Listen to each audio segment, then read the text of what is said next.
Departamento de Extensión Científica de la Universidad Austral de Chile, sede Puerto Montt, les da la más cordial bienvenida a todos los participantes. Esta actividad es apoyada por ESAL, el Hotel Manquehue y por Radio Bio Bio. Les cuento que los cafés científicos son actividades que se desarrollan en varios lugares de Chile y en el mundo también, y específicamente en Puerto Montt la universidad lo viene desarrollando desde el año 2011. Esta actividad tiene como objetivo acercar la ciencia a la ciudadanía de una manera amigable, fraternal, con la intención de que personas que sin necesariamente ser científicos, pero que tienen un interés en la ciencia, puedan conocer y dialogar con científicos de experiencia sobre temáticas específicas. Hoy contamos con la destacada presencia del doctor Fernando Santibáñez. Él es ingeniero agrónomo de la Universidad de Chile y doctor en ciencias en la Universidad de París. Es investigador y profesor titular de la Facultad de Ciencias de Agronomía de la Universidad de Chile y director del Centro de Agricultura y Medio Ambiente, miembro del Comité Académico del Doctorado de Ciencias Silvo-Agropecuarias y Veterinarias del Campus Sur de la Universidad de Chile. Desde el comienzo de su vida académica, ha trabajado en bioclimatología y el modelado de los cultivos. El doctor ha sido investigador principal en varios proyectos financiados por la Comisión Europea, el PNUD, el IDP, IBM, la Cooperación Francesa y la Comisión de Ciencias Chilenas. Junto con esto, ha sido responsable de varios proyectos de investigación sobre la modelación de los cultivos, la zonificación bioclimática, el modelo de pastizales, la degradación de suelo y la desertificación, además de efectos del cambio climático sobre la agricultura. Además, nos cuenta que esta región es una región que quiere mucho, ya que ha venido en muchas ocasiones en su infancia a caminar entre los bosques y las pampas de la orilla del lago Yanquihue. Así que, sin más, los dejamos entonces con su presentación que lleva como nombre ¿Por qué el desarrollo económico no está solucionando los problemas humanos? Muchas gracias. ¿Esto funciona? Eso funciona. ¿Funciona? ¿Sí? Bien. Bueno, muchas gracias, Gabriela, por la presentación inmerecida. La verdad es que simplemente me ha tocado hacer clases en una universidad por 40 años ya, me da vergüenza decirlo. Y efectivamente, claro, yo esta región la paseaba a pie, a caballo, caminaba entre Puerto Varas y Yanquihue por arriba, lo hacíamos 2 veces al día prácticamente, y puedo apreciar los tremendos cambios que están habiendo, que esto es una isla, ¿no es cierto?, pero en realidad en el mundo está cambiando todo, está cambiando el paisaje, el ser humano está presente en todas partes, ha ido extendiendo su presencia, y eso es precisamente uno de los puntos que nos interesaría conversar hoy día, como un gran tema del siglo XXI, que es la presencia humana, cuán amistosa está siendo con la capacidad del planeta de aceptar nuestra presencia. Le hemos llamado así, pero en realidad vamos a hablar de los aciertos y desaciertos que la humanidad ha tenido en materia de ser un buen amigo de su propio planeta. Es decir, en materia de cuidar su casa o descuidarla, ¿no es cierto? Han habido buenas y malas experiencias. Estamos en tiempos de grandes cambios. Nunca en el mundo habían cambiado tantas cosas a la vez como en los últimos 50 años. Ha cambiado hasta el estilo mismo de vida de las personas. Nosotros no lo percibimos porque lo hemos vivido, pero en realidad no solo ha cambiado el entorno, no solo ha cambiado la tecnología, sino los estilos de vida. Incluso los estilos de vida familiares han cambiado durante estos 50 años que han pasado. Ni hablar del clima. El clima chileno ha cambiado muchísimo. Yo trabajo en eso y analizamos los datos y nos damos cuenta de las tremendas variaciones que está teniendo el clima. no hay nada en la Tierra que no lo hayamos modificado. El cerebro humano es la única criatura que ha existido en la Tierra que ha tenido la capacidad de modificar su entorno al punto que se ha transformado en un desafío.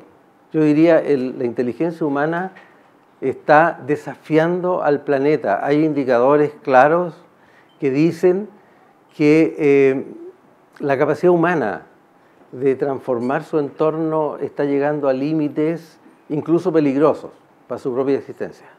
El cambio climático es un ejemplo de aquello. Todavía no sabemos las dimensiones que puede adquirir y todavía menos sabemos qué es lo que vamos a hacer para enfrentar esos cambios.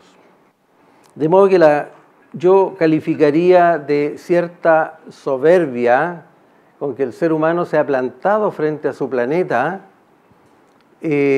para dominarlo más allá de lo permisible, yo diría. Hay una dominación en este momento de la naturaleza que probablemente es un poco atrevida del ser humano. Hay cifras que lo respaldan. Fíjense ustedes que, haciendo un poco de historia, la vida está presente en el planeta desde más o menos hace 3.000 millones de años y el ser humano hace apenas 12.000, el ser humano moderno, ¿no es cierto? La especie puede tener una antigüedad de 1 millón de años más o menos, pero el hombre moderno, 12.000 años, desde que salió de las cavernas, se asentó, comenzó a hacer agricultura, no hace mucho más de 12.000 años. En un día, si esto fuese un día, la historia de la Tierra, entonces el ser humano ha estado 1/3 de segundo sobre la Tierra. Y los dinosaurios habrían estado 48 minutos, casi 1 hora, en la Tierra. O sea, si hay alguien dueño de la Tierra, son los dinosaurios y no nosotros. Somos fugaces, ¿no es cierto?, a la hora de los dinosaurios. Sin embargo, los dinosaurios, en casi 100 millones de años, no cambiaron nada en la Tierra. Recibieron una Tierra y la dejaron como la recibieron. Y nosotros en 12.000 años hemos hecho transformaciones profundas, algunas probablemente irreversibles, algunas de ellas. La vida hizo todo tipo de experimentos. En 3.000 millones de años de historia han habido experimentos de todo tipo. La evolución ha tenido éxitos, ha tenido fracasos, han aparecido especies que no les ha ido bien y han desaparecido rápidamente. A otras les ha ido muy bien, a los insectos les ha ido muy bien, a los microorganismos les ha ido muy bien, de modo que hay de todo. Pero la única especie que dijo, yo no voy a vivir de acuerdo a las reglas de la naturaleza, yo voy a vivir de acuerdo a mis propias reglas, es el Homo sapiens. Nunca existió antes una especie que dijera, yo voy a poner mis reglas. Si aquí no hay alimento suficiente, yo lo voy a producir. Si aquí no hay agua suficiente, yo la voy a traer. Si no hay energía suficiente, la voy a ir a buscar y la voy a traer. ¿No es cierto? Ninguna especie logró eso. El ser humano es la única que lo ha hecho. Y digamos que, bueno, el ser humano, para él no rigen los equilibrios de la naturaleza. Para el ser humano se rompió la regla de los equilibrios, es decir, todas las poblaciones de organismos vivientes tenían que aceptar una regla que era, puedes crecer hasta que haya suficiente alimento, hasta que la cadena trófica que te sustenta pueda. El ser humano rompió esos equilibrios. Dijo, no necesito cadena trófica porque yo voy a producir mis propios alimentos, ¿no es cierto? O puedes crecer hasta que los depredadores que tú tienes se mantengan en un equilibrio con la población que tú tienes. El ser humano dijo, para mí no hay depredadores, yo voy a controlar los depredadores, ¿cierto? Una de las pocas especies conocidas que no tiene depredadores. Podríamos decir que a lo mejor los microorganismos son nuestros depredadores, a lo mejor, ¿no es cierto?, de alguna forma, pero también los controlamos, de alguna manera. O sea, la inteligencia, fíjense ustedes, le ha hecho producir su propio alimento, no tiene depredadores, domina la energía, se transporta en vehículos, medica la enfermedad, modifica su entorno, domina el resto de las especies, crea tecnología y, sobre todo, probablemente lo decisivo, lo más importante, es que almacena y transmite conocimiento. Nunca una especie fue capaz de aprender de manera consciente. Las especies durante 3.000 millones de años aprendían, porque se adaptaban. Eso significa aprender, pero no de forma consciente, no de forma razonada. Aprendían de una manera biológica. En cambio, el ser humano aprende, escribe, transmite conocimientos y por lo tanto va acopiando su propia experiencia. Quizá eso es lo que le ha hecho ser la especie más exitosa jamás conocida. Pero acopia recursos más allá de sus necesidades. Uno diría, sí, ¿por qué? Porque, bueno, el ser humano aprendió que podía acopiar recursos, podía dominar la naturaleza y parece que le quedó gustando aquello, ¿no es cierto? Y hoy día vemos que las economías mundiales van creciendo, creciendo, creciendo y van produciendo bienes y bienes y bienes y uno dice, ¿para qué? ¿No es cierto? Actúa con soberbia tecnológica frente al planeta. Dice, no importa, si no hay agua yo voy a desalar agua marina. Si no hay energía voy a sacar agua o energía, agua caliente, ¿no es cierto?, de la geotermia. En fin, voy a solucionar todos los problemas. Se rige por reglas económicas que hacen nula consideración de las debilidades de su propio entorno. ¿No es cierto? A ver, hagamos un ejercicio. Solamente pensemos en Chile, para que no nos alejemos mucho. Pensemos, ¿por qué Santiago es Chile? Porque es más barato, ¿no es cierto?, crecer en Santiago. O sea, es una regla puramente económica. No es razonable que Santiago sea Chile. Santiago está teniendo muchos problemas por ser una megalópolis, pero sin embargo nada hace que la descentralización de Chile funcione. ¿Por qué? Porque se impone una regla netamente económica, por sobre incluso la razón. Porque la razón nos dice, Santiago pasó la madurez como ciudad. Sí, se reproduce más lento que otras especies, pero lo hace de manera continua. El ser humano, ¿cierto?, se reproduce mucho más lento, sin embargo, lo hace de una manera persistente. Entonces, la inteligencia, uno diría, ¿es un experimento perverso?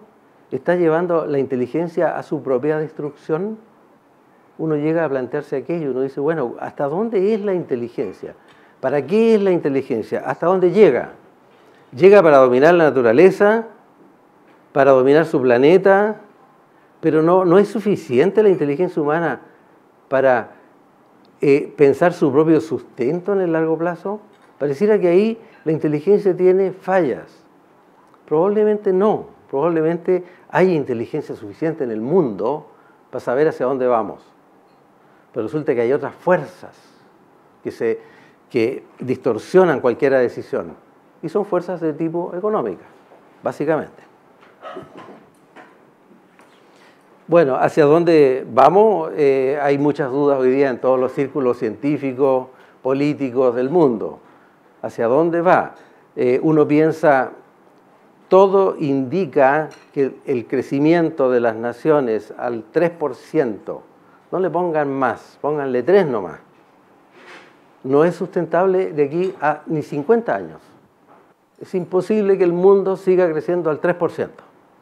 Es imposible. No obstante, los economistas, ¿no es cierto?, dicen que la única meta es crecer al 3, al 5 y ojalá al 8%. Y uno dice, ¿y ese economista de dónde sacó esa conclusión? Está bien, su pega es hacer crecer la economía, pero él debiera tener, ¿no es cierto?, poner un letrero al lado de eso diciendo, sí, pero cuidado, porque porque no podemos sustentar un crecimiento de ese orden en el largo plazo. China, ustedes ven, creció a 10% por varios años y hoy día ya prácticamente iba a entrar en la fase. China probablemente no va a volver a crecer a 10%, va a ser muy difícil. Mirando con una perspectiva un poco más histórica, fíjense ustedes que la Tierra es un puntito en una galaxia, ni siquiera cerca del centro. Somos casi un pelito de la cola en nuestra galaxia, estamos en la parte exterior de la galaxia, bueno, y en buena hora, porque es un barrio tranquilo. O sea, la Tierra está en un barrio tranquilo, porque el barrio es mucho más intranquilo en el centro de la galaxia, ¿no es cierto? Hay mucho más materia en el espacio, hay mucho más caos. Así que, primera cosa que sorprende la Tierra, ¿no es cierto?, de una manera tan bien pensada que llega a ser sorprendente. La Tierra está en el sistema solar en un lugar del universo tranquilo. La Tierra como planeta está a una distancia precisa del Sol. La Tierra tiene el tamaño preciso para tener una atmósfera que le permite tener la temperatura ideal para la vida. Es decir, son tantas las coincidencias que hay en este planeta que uno dice, bueno, no queda más que cuidarlo porque son demasiadas las casualidades que se dan. Tiene una atmósfera que lo protege a este planeta como una cascarita, lo protege de un espacio que es absolutamente adverso para la vida, ¿no es cierto? Nadie puede sobrevivir muchos segundos en el espacio es mortal. Hay radiaciones, ¿no es cierto?, radiación que podría matar a uno en muy poco tiempo, ni hablar de una temperatura de 180 grados bajo cero, ¿no es cierto? Y sin embargo la atmósfera está dotada de todo. Está dotada de gases que filtran esas radiaciones, el ultravioleta C, ¿no es cierto?, que es mortal, lo filtra y con eso protege a la humanidad, ¿no es cierto? Tiene un efecto invernadero tal la atmósfera que capta parte de la radiación y la deja en el planeta, para que la temperatura sea de 15 grados, que es una temperatura ideal. Si la atmósfera no cumpliera esa función, la temperatura de la Tierra sería más o menos, se calcula 50 grados bajo cero, más o menos. Si la atmósfera se fumara, la temperatura de la Tierra bajaría a 50 grados bajo cero. Entonces, es una casita que es impresionante cómo un puntito así flota en el espacio con unas condiciones tan ideales para que florezca la vida. Bueno, sin embargo la Tierra no fue siempre así, partió así. La Tierra era un peñasco, ¿no es cierto?, a más o menos 1200 grados. La meteorología en aquella época era muy fácil. Mañana hay 1200 grados, todos los días, ¿no es cierto? No había nada. No había atmósfera, no había agua, no había aire, no había oxígeno, no había nada. Cuando uno se pone a pensar en eso, uno dice, o sea que esto que estamos viendo es una autoconstrucción. O sea que la Tierra se autoconstruyó, tiene océanos, tiene una atmósfera, ni hablar que tiene seres vivos, ¿no es cierto? Como una autoconstrucción. La Tierra no nació ni con atmósfera, ni con agua, ni con oxígeno. Ahí no había carbono. Todos los elementos químicos fueron apareciendo de a poco, a medida que se fue enfriando la Tierra y se fueron apareciendo las combinaciones de elementos químicos y los minerales, poco a poco. Pasado un tiempo, ¿no es cierto?, ya teníamos una Tierra todavía volcánica porque todavía estaba muy caliente, pero empezaron a emanar gases, empezó a emanar vapor de agua, se formó vapor en la corteza. El agua se formó en la corteza terrestre. Se gasificó y salió como pudo hacia afuera y quedó girando en torno a la Tierra, de modo que se empezó a formar una atmósfera en ese minuto. Y más o menos por allá, por unos 300 y tantos millones de años atrás, ya teníamos una Tierra poblada con grandes bosques, especies de árboles enormes. Todavía los dinosaurios no debutaban. Cuando vino la primera catástrofe, fíjense ustedes, la primera gran catástrofe conocida en la Tierra fue la apertura de un cordón volcánico en la zona presumiblemente al norte de Asia, en Siberia, puede haber sido, se calcula, se abrió un cordón de volcanes que tuvo erupción por años y que oscureció la Tierra al punto que el 90% de las especies que habían hasta entonces surgido se extinguieron. O sea, quedó el 10% de la vida en la Tierra. Esta fue la mayor catástrofe que ha habido en la Tierra, por eso se le llama el Grand Dying en ese momento, incluso las especies acuáticas que ya habían comenzado a surgir. Pero la Tierra se repuso, nos ha dado lecciones de que tiene una capacidad y más o menos unos 300 millones de años atrás los bosques volvieron a poblar la Tierra, volvió la evolución a crear la diversidad y aparece nuevamente una catástrofe, una segunda gran catástrofe, más o menos separado como por cerca de 100 millones de años. Y viene el primer meteorito que provocó nuevamente una extinción masiva en la Tierra. Se calcula que cayó en la zona del Océano Índico, fue hace 300 y tantos millones de años más o menos. A raíz de esa extinción fue que aparecieron los dinosaurios. Es interesante la lección. Cada vez que ha habido una crisis en la Tierra, florece la vida después.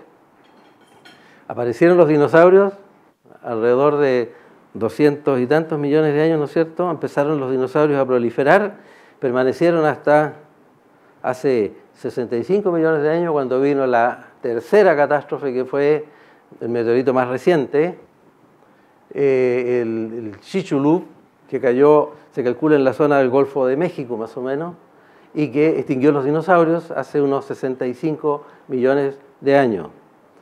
Pero nada es en vano en la Tierra.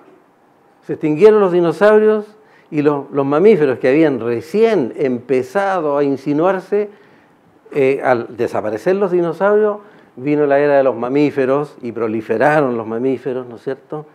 Y finalmente, hasta el día de hoy, tenemos una Tierra que le ha costado mucho trabajo construirse, le ha costado muchas crisis, muchas extinciones, muchas catástrofes, pero hoy día tenemos una Tierra probablemente viviendo el mejor momento evolutivo de un planeta.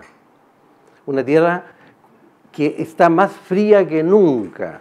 La Tierra siempre fue más caliente que hoy día. Hoy día, por el hecho de que la Tierra está más fría, es que tiene un clima más suave, menos dramático. Pero la Tierra también es esto. O sea, no es solo eso que vemos ahí.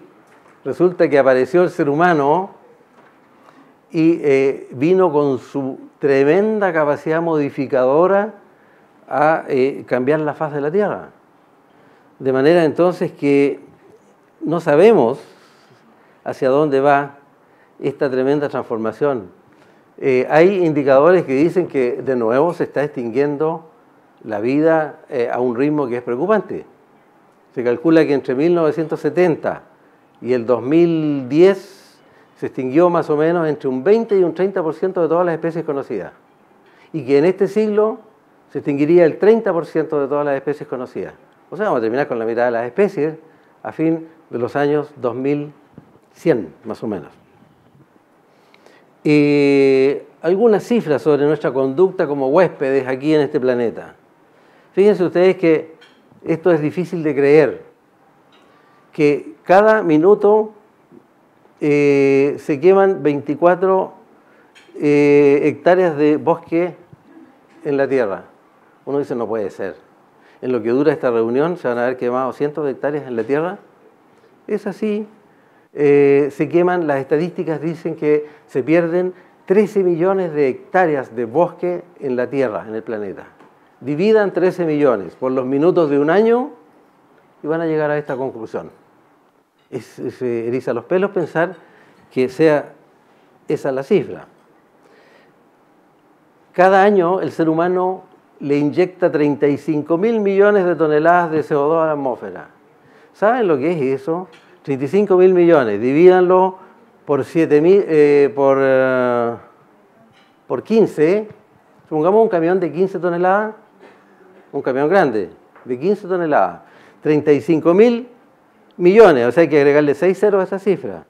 Luego dividirla por 15 y le va a dar el número de camiones llenos, cargados de CO2, que cada año se lo inyectamos a la atmósfera. Si luego lo multiplican por 10, que es el largo de un camión, y los ponen en fila, les va a dar que esa fila va a la Luna y vuelve a la Tierra, de camiones cargados con CO2. De aquí a la Luna hay 384.000 kilómetros de distancia. Es que esto uno dice, bueno, estamos frente a una locura que no tiene, ¿no es cierto?, no resiste ningún análisis. Finalmente hemos ocupado espacios y espacios que no han hecho más que confinar a muchas especies a espacios que ya no le permiten subsistir más, ¿no es cierto? Y así tenemos a un montón de especies en el mundo que ya se sabe más o menos cuántas décadas más les queda, ¿no es cierto? Porque ya no tienen ninguna posibilidad de vivir, están en un espacio demasiado pequeño de subsistir. Y en este siglo, más o menos, vamos a perder el 30% de todas las especies superiores, de plantas superiores. O sea, de cada 10, hay 3 que van a desaparecer. Y los desiertos van a ganar más o menos 10 millones de kilómetros cuadrados en todo el mundo. Y Chile no es una excepción. Nuestro desierto de Atacama, todos los modelos mundiales coinciden en que tiene que avanzar hacia el sur. Lo que estamos viendo en el norte no es una casualidad. Está alineado con la ciencia. El desierto de Atacama tiene que moverse un poco hacia el sur. ¿Ya? 200 kilómetros, 300 kilómetros, no sabemos cuánto. Ahora, no es un problema tan dramático, no tenemos tiempo acá para analizarlo, pero saben que eso está afectando fuertemente a la pluviometría, pero solamente en regiones costeras, no en regiones interiores ni en la cordillera. De modo que al principio uno se asusta, uno dice el desierto de Atacama avanza, pero avanza curiosamente por la costa, pero no por el interior del país. Cuidado, Chile no es una excepción en todo caso a las tendencias mundiales y estamos metidos en todo este esquema. Fíjense que el 60% de los suelos agrícolas están afectados por la erosión en el mundo, que coincide con Chile. En Chile más o menos el 60% de nuestros suelos agrícolas tienen algún grado de degradación. Tampoco somos una excepción. Si se sigue aumentando el CO2 del aire, la atmósfera se está empezando a poner más inquieta. ¿Por qué? Muy simple. Porque al haber más CO2 en el aire, hay más energía. Y una atmósfera con más energía, como todo fluido, se mueve más rápido.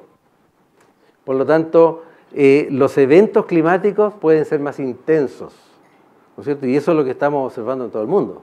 Los huracanes en el trópico han aumentado de intensidad y de frecuencia, ¿cierto? En Chile estamos también observando un aumento en la intensidad de las lluvias. Son más intensas, aunque menos numerosas. Hay menos lluvias por año, pero la misma cantidad de agua caída. Por lo tanto, hay más intensidad en las lluvias. Un aire más húmedo se torna más inestable, más amenazante, y todos los climas del mundo se van a desplazar un poco hacia el polo. Como que se va a abrir en el ecuador la Tierra un poco climáticamente, y es por eso que los desiertos tienen que avanzar hacia el sur, en el hemisferio sur, y hacia el norte, en el hemisferio norte. El desierto de Atacama no es nada como amenaza. Piensen ustedes en el desierto del Sahara. El desierto del Sahara puede cruzar el Mediterráneo y subirse arriba del sur de Europa. El desierto de Arizona sobre California. Se van a mover hacia los polos. Eso es lo que dice la ciencia. Pero no tenemos certeza sobre lo que va a ocurrir con los climas. Lo único que tenemos son inquietudes, ¿no es cierto? Sabemos más o menos lo que puede ocurrir, pero certezas totales no tenemos aún. Miren lo que ha pasado con la temperatura de la Tierra, década por década. Ese es el promedio cada 10 años, desde 1880 hasta 1990, el siglo completo. Terminó claramente más caliente Y miren cómo comenzó los primeros 10 años de este siglo, el año 2010. Cada vez, ¿cierto?, las temperaturas van subiendo, hoy día ya no cabe duda de aquello. La temperatura ha subido más o menos globalmente cerca ya de 1 grado, más o menos en la Tierra. Los cambios que está experimentando el clima a nivel planetario son la expresión clara de un desarrollo económico ciego, irreverente e inarmónico, donde la sostenibilidad de la acción humana ha sido subyugada por el beneficio económico de corto plazo.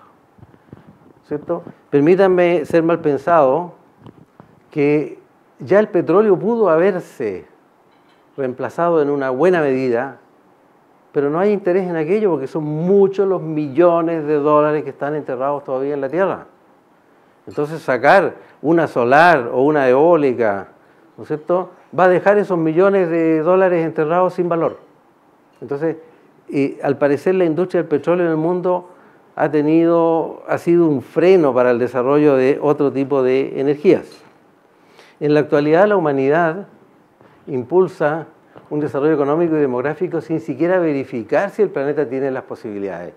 Y esto es claro, cuando por ejemplo connotados economistas salen diciendo que el único objetivo es crecer, crecer, crecer, pero sin tener dinero en la cuenta corriente, en el patrimonio natural, ¿no es cierto? Uno dice, pero ¿y para dónde va ese crecimiento? ¿Hacia dónde? ¿Quién lo va a sustentar? ¿No es cierto?, en el largo plazo. Desde la revolución industrial que el ser humano avanza con la convicción de que la tecnología lo va a arreglar todo. Hay muchas personas que cuando uno conversa de esto le dicen, mira, si ya va a aparecer una tecnología para fabricar agua a partir del aire, si acaso se acaba el agua. Yo digo, ¿podemos seguir pensando con tanto optimismo? Porque podemos meternos en una crisis muy grande y no aparece la solución tecnológica, ¿no es cierto? Por lo tanto, no es responsable pensar de que la tecnología lo va a hacer todo. El uso, ¿no es cierto?, de todo el petróleo y carbón y gas que hay en el mundo, esta es una cifra que eriza los pelos, sirve para llevar la atmósfera todavía a 5 veces más CO2 del que tiene hoy día. O sea, más o menos cercano a los 2.000 partes por millón. Hoy día tiene 400 partes por millón. Y ustedes saben que el aire ya es tóxico por sobre los 900 partes por millón. Ya la hemoglobina sanguínea empieza a tener problemas para acarrear oxígeno dentro del cuerpo. Entonces, hay petróleo en el fondo y carbón suficiente para que nos intoxiquemos todos. ¿No es cierto? No se preocupen, no se preocupen. Entonces, se rompe este círculo, que hay una economía del petróleo que no está dejando a la humanidad pensar de otra manera que no sea seguir sacando el petróleo y el carbón, ¿cierto? O acá tenemos que dar un cambio, ¿no es cierto?, hacer un cambio en el estilo de proveernos de energía.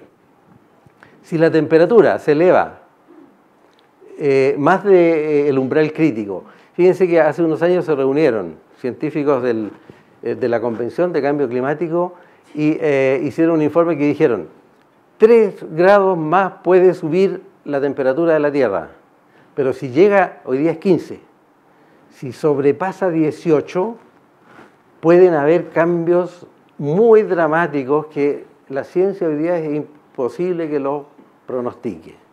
Pero ponen una alerta y dicen, muy peligroso pasar de 3. ¿Qué puede ocurrir? Por ejemplo, liberarse grandes cantidades de metano desde los depósitos del fondo marino.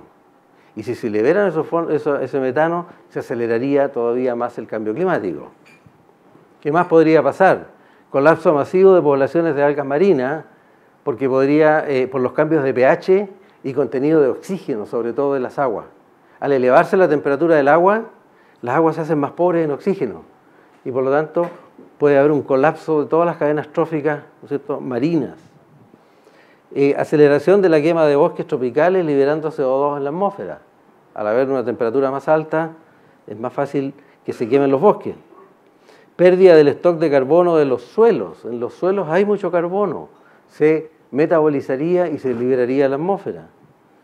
el derretimiento masivo de los hielos de Groenlandia y de todas las cordilleras del mundo.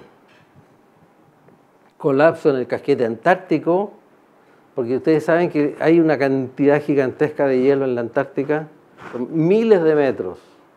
Y ahí eso es como una torta. Hay un casquete que lo sujeta, un anillo periantártico que lo sujeta. Si se derrite una cantidad suficiente de ese borde, eso puede colapsar. Y puede, por una razón de masa, más allá que temperatura, puede colapsar hacia el océano. O sea, podríamos desestabilizar completamente la Antártica con eso. Cambios en la reflexión de la Tierra. O sea, la Tierra puede cambiar de color y eso puede acelerar el efecto invernadero. Colapso de la corriente del Golfo, esto les preocupa mucho porque la corriente del Golfo que va a calentar Irlanda, más o menos, que lleva aguas calientes, podría moverse hacia Groenlandia y ayudar a derretir más rápido todavía los hielos de Groenlandia. En fin, hay varias cosas que preocupan. Cambio en la inclinación, y esto ha sido ampliamente documentado. Si se derriten los hielos del mundo, como esto es una especie de centrífuga, ¿a dónde se va a ir el agua?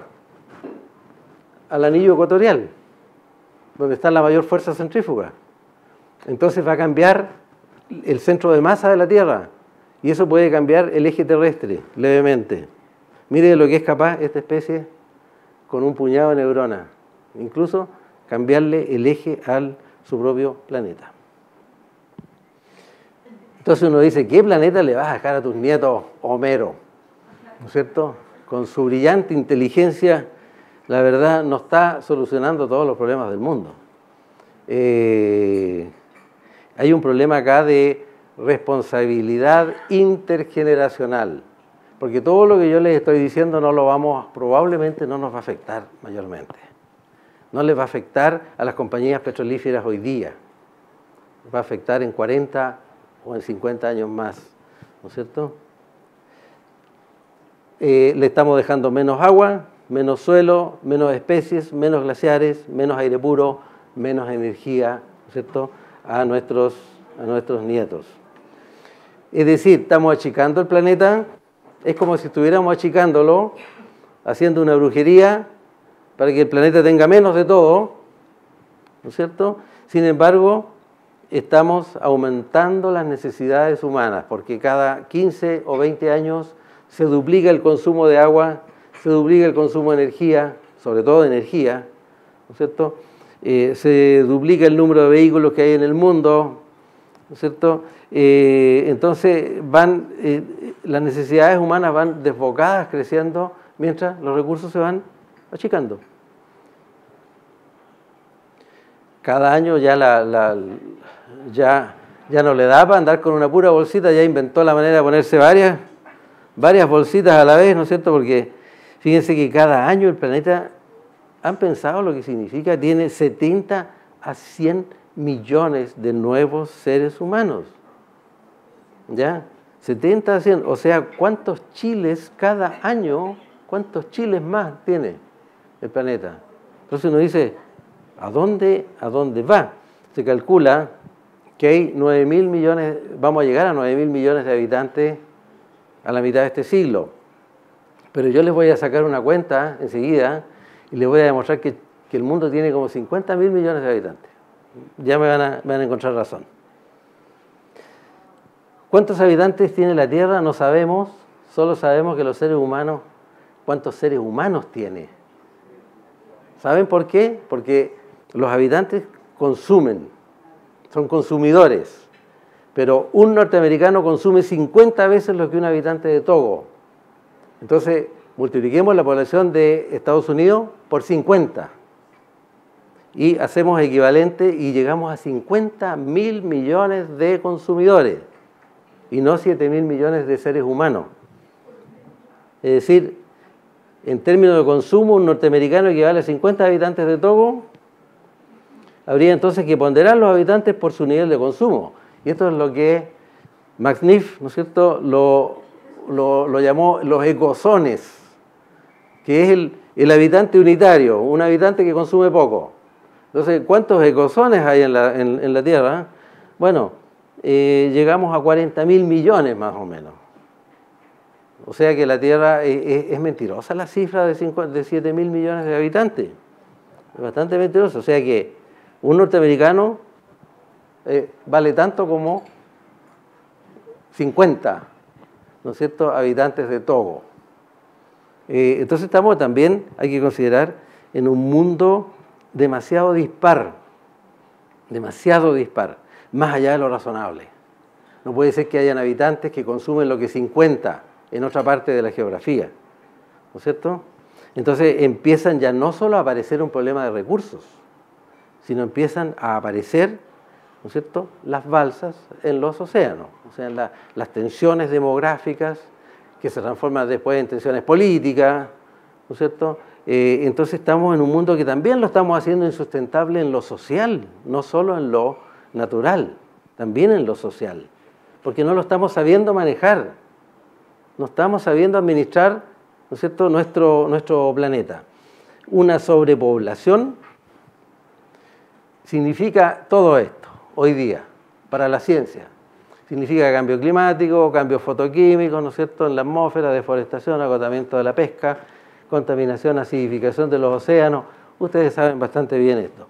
Y todo esto, a su vez, son fenómenos que se potencian entre sí.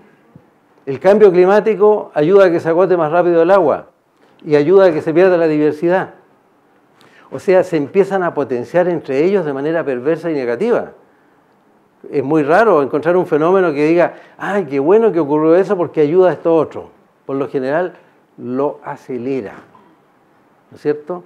Entonces, estamos yendo hacia un mundo entrópico, hacia un desorden, hacia un caos que ya no estamos pudiendo manejar porque ya ni siquiera son acciones humanas directas, son fenómenos que actúan sobre otros fenómenos en forma autónoma, ¿no es cierto? Se nos está escapando de las manos el asunto.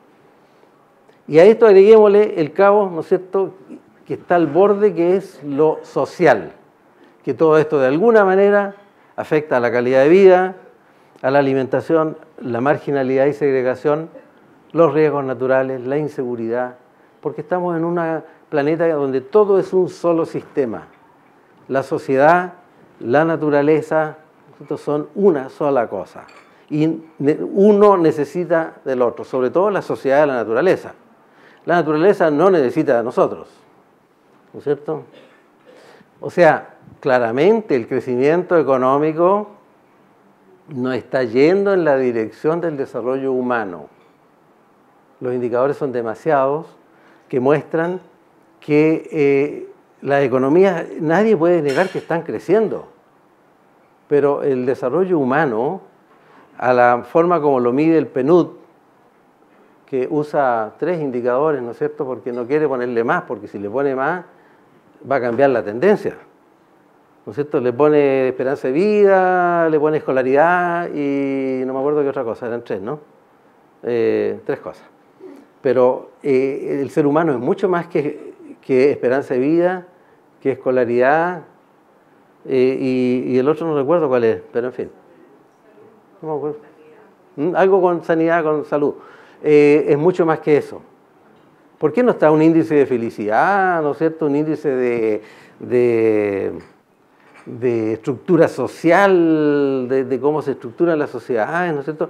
No se le pone nada de eso, entonces el desarrollo humano probablemente no va bien. Todo indica que estamos metiendo al planeta en un problema, uno podría decirlo. Pero yo digo, corrijamos, ¿no? Porque al planeta no lo estamos metiendo en ningún problema. Que estamos metiendo en un problema es a la humanidad. El planeta va a sobrevivir con o sin nosotros. Es la humanidad la que va a pagar los costos.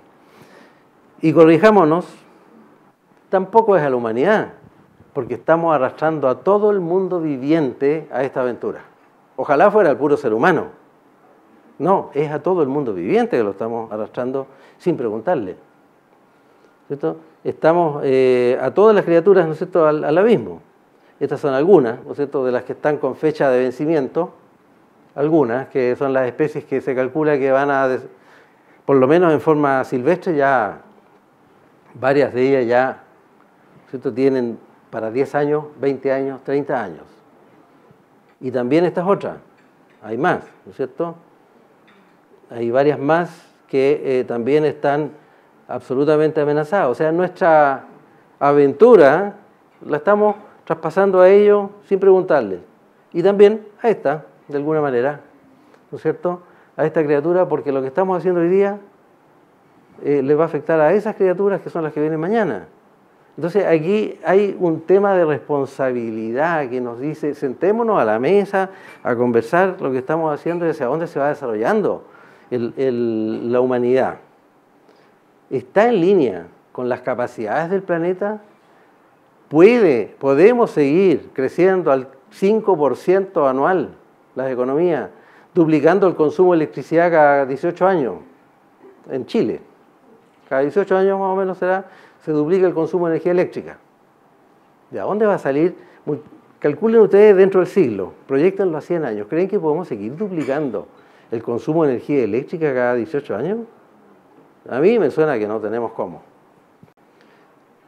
Por si quedan algún escéptico sobre esta cifra, fíjense ustedes que entre el 0,2 y 0,3% de las especies existentes en el mundo se extinguen cada año.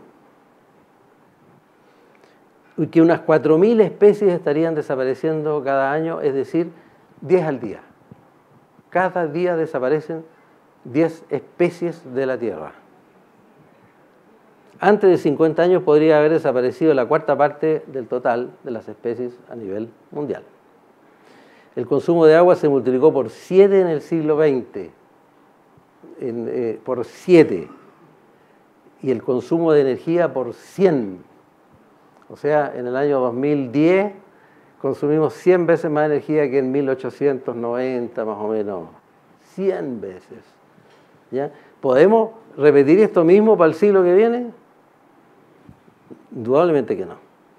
Solo ya se los había dicho, ya se extinguió el 30% de las especies desde solo 1970 hasta ahora.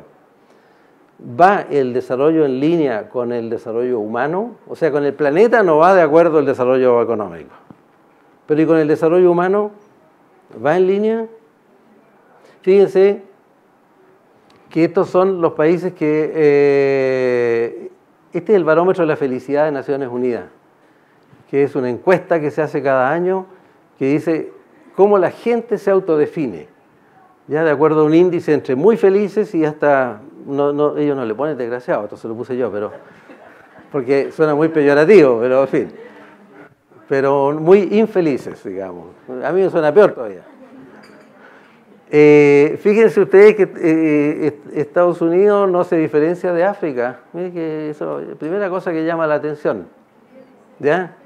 Y que los más felices, el color no está muy bueno, pero este color no es el mismo del resto. Estos son los más felices. Parece que la salsa algo tiene que ver.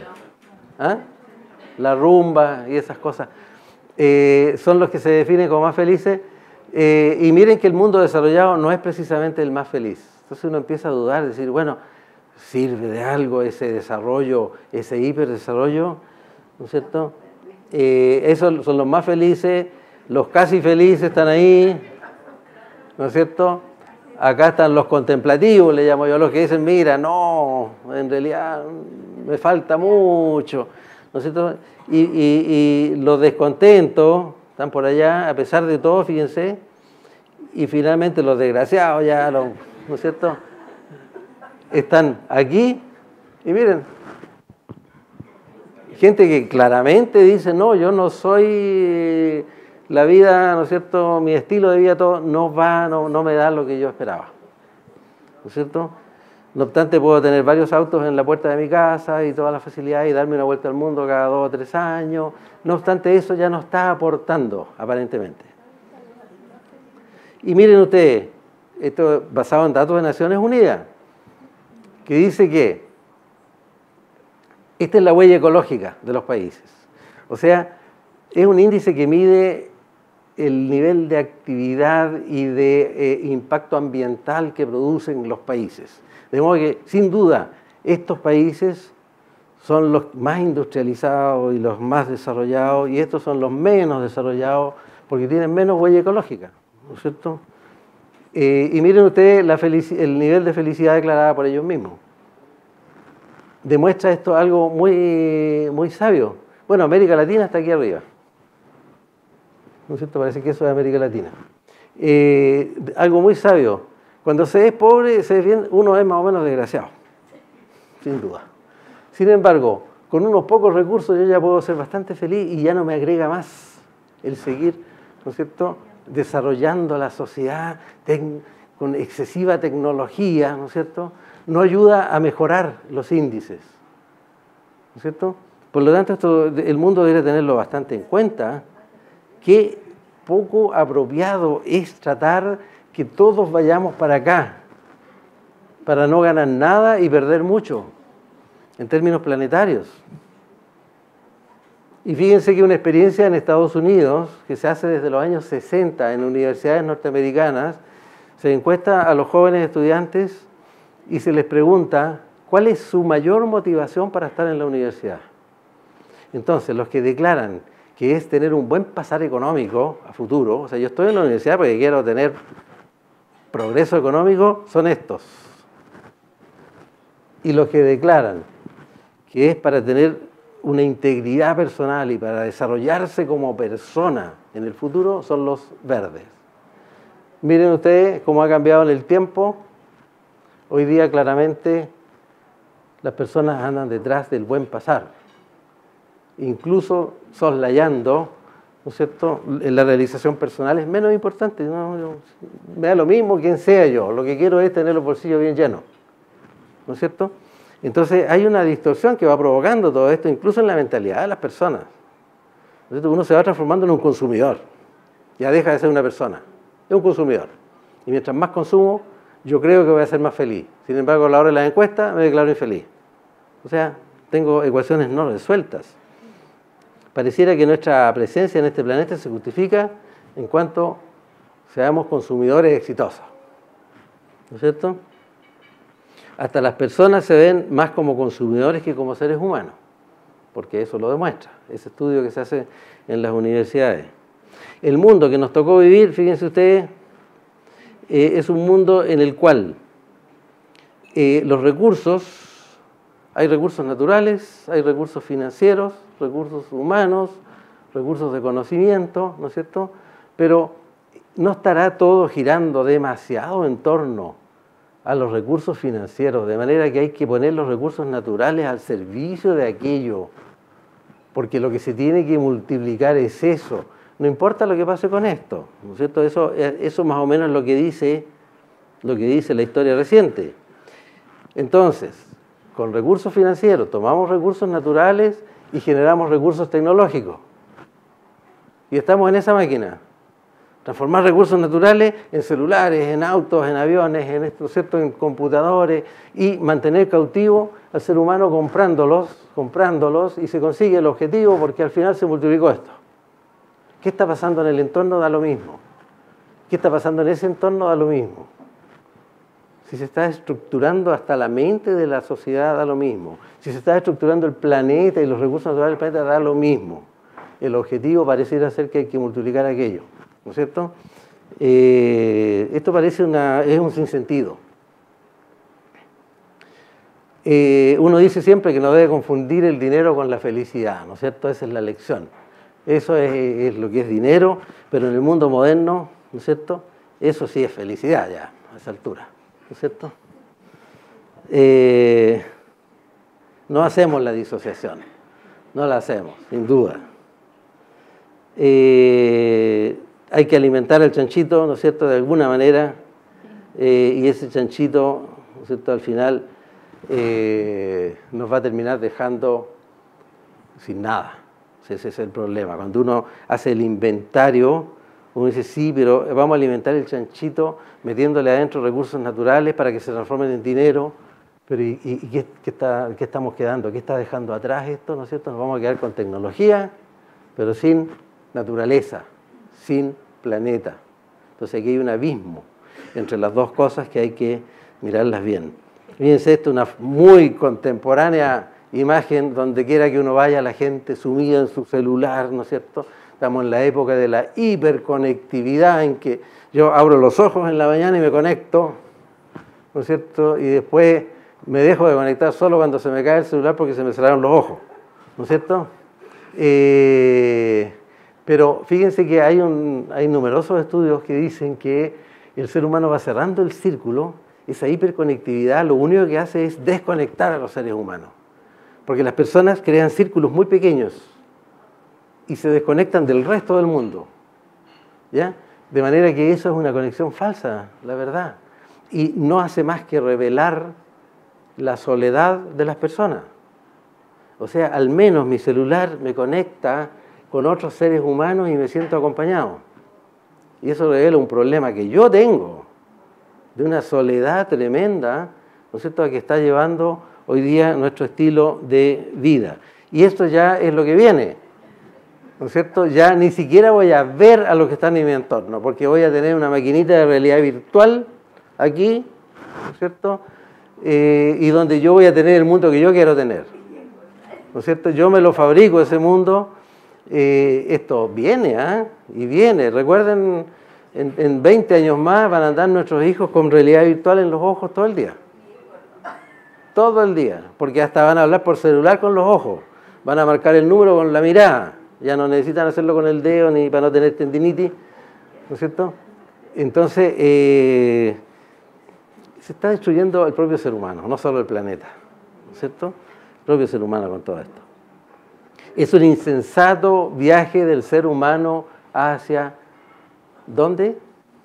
No sabemos, hacia la nada, ¿no es cierto? ¿Hacia dónde? Porque cuando uno emprende un viaje y sabe para dónde va, bien, pero ahora uno tiene serias dudas para dónde va en realidad. Claramente no estamos en sintonía con la naturaleza planetaria, seguro que no. Claramente no estamos en sintonía con la naturaleza humana, tampoco. La única sintonía real es con el sistema económico mundial, un gigante cuya hambre hay que saciar. ¿Cómo? Comprando, ¿no es cierto? La pregunta es, ¿y por qué? ¿Y quién tomó esa decisión? ¿La tomamos todos o estamos todos metidos nomás en eso? Aparentemente nadie la tomó, se dio y estamos capturados, ¿no es cierto?, detrás de una economía que hay que inflar, que en el fondo no es la economía, ¿no es cierto? En el fondo son unos cuantos bancos en el mundo y es un capital que hay que hacerlo multiplicar nomás. Tampoco son las economías. Todo esto ha conducido a la creación de naciones ricas y pobres. Más encima, las primeras despilfarran los recursos del planeta, mientras las segundas hacen lo que se pueda, incluido Chile, para extraer los recursos, ¿no es cierto?, y poder seguir manteniendo el festín. Y dejando atrás pasivos ambientales gigantescos, ¿no es cierto? La paradoja actual es que el crecimiento económico se hace sobre la base del empobrecimiento de la humanidad. Porque no me cabe a mí personalmente duda de que estamos empobreciendo a las generaciones que vienen. Y ellas van a tener que pagar la cuenta, mucho más fuerte que nosotros.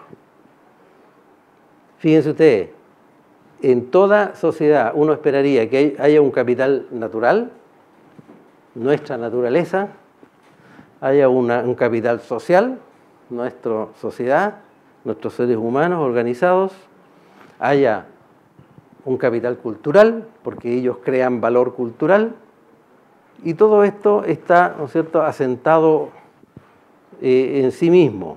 Y tenemos, si todo esto está bien, armónico, un ser humano pleno, con posibilidades de desarrollarse, de perfeccionarse y adquirir, ¿no es cierto?, metas en la vida y progresar y sentirse que él ha logrado metas, ¿no es cierto?, por lo tanto es un tipo feliz. Y tenemos a los recursos tecnológicos y a los recursos financieros como instrumentos. Nadie dice que no sean necesarios. Yo no digo que los celulares no sean necesarios, ni que los aviones, ni que nada de eso. Pero un momentito, que estén a un ladito, ¿no es cierto?, y se usen en la medida, ¿no es cierto?, que sea necesario como un recurso, como un instrumento. Lo mismo el capital, se necesita, ¿no es cierto?, para hacer funcionar las cosas. Sin embargo, esto sería el mundo ideal. Sin embargo, al parecer, fíjense ustedes, estamos invirtiendo las cosas. Tenemos un ser humano útil que está pendiente de lo que pasa con el capital tecnológico porque lo compra y lo mantiene, y eso mantiene el sistema, ¿no es cierto?, financiero, Y tenemos el capital natural, el capital social y el capital cultural como instrumentos de aquello otro.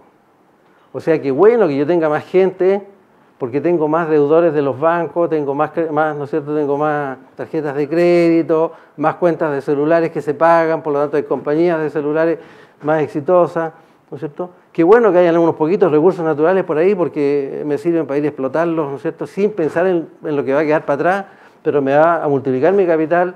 En fin, de esa manera yo creo que nuestros cimientos se están invirtiendo y probablemente eso es lo que tiene a la humanidad, ¿no es cierto?, en esta carrera y lo pone más ansioso, estresado, competitivo, ¿no? Porque está siendo un tipo útil, no es el fin del desarrollo. El ser humano pasó a ser un instrumento, ¿no es cierto? No es la finalidad que todo vaya hacia el ser humano, sino que el ser humano es un recurso más en este esquema. En la actualidad el ejercicio de la economía soslaya la esencia de esta, convirtiéndola en una herramienta para evaluar el crecimiento, y punto. Yo en una escuela de economía de mi universidad le di una charla a los muchachos y les dije, desgraciadamente ustedes pasan 5 años en una facultad de economía para titularse de contadores superiores, porque no son más que eso. Aquí tienen que, ¿no es cierto?, las cifras calzar, sumar, y si dan en azul, bien, si dan en rojo, mal, punto.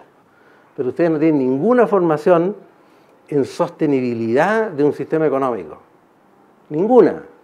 Yo nunca he visto a ninguna economista, ¿no es cierto?, agregarle la sostenibilidad cuando dicen vamos a crecer un 5%, pero esto nos significa todos estos pasivos que los vamos a enfrentar de todas estas maneras y con todos estos costos ambientales. Jamás. Él dice, ahí se acabó mi pega, esa ya no es pega mía, ¿no es cierto? Por lo tanto, la economía yo creo que se ha sobresimplificado.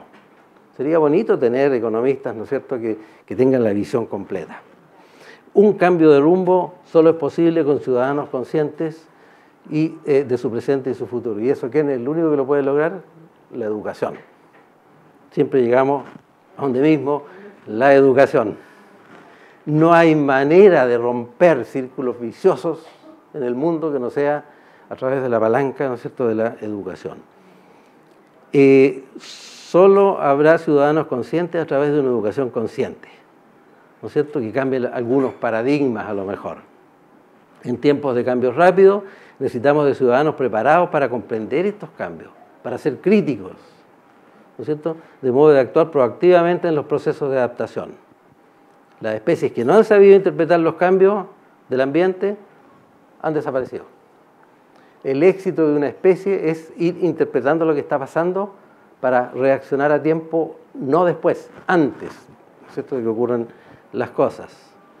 Vivir con responsabilidad se requiere de ética intergeneracional. O sea, cada acto que hagamos tendríamos que estar pensando en los 30, en los 40 años más, en los nietos, en los bisnietos, ¿no es cierto?, con un cierto grado de responsabilidad que no se enseña en las universidades.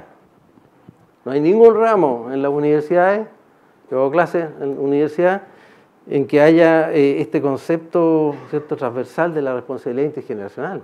Que hayan, por ejemplo, talleres de sustentabilidad, donde los alumnos integren todas sus materias desde la perspectiva de su profesión, cómo contribuir a la sustentabilidad. Nada, no hay nada, no existe eso. En síntesis, hay que producir seres inteligentes y conscientes que comprendan la naturaleza, que la naturaleza nos puso al final de esta larga historia de éxitos y fracasos, catástrofes, experimentos. No destruyamos en pocas décadas lo que a la naturaleza le costó 4.000 millones de años construir, ¿no es cierto? Volvamos a nuestro querido amigo Homero y digámosle que con toda tu inteligencia nos está sirviendo para crear un mundo mejor. Tenemos que evitar que la humanidad siga equivocando el camino y devorándose a sí misma, porque si yo fuera marciano, diría, esta es una especie que se está devorando a sí misma. Muchas gracias.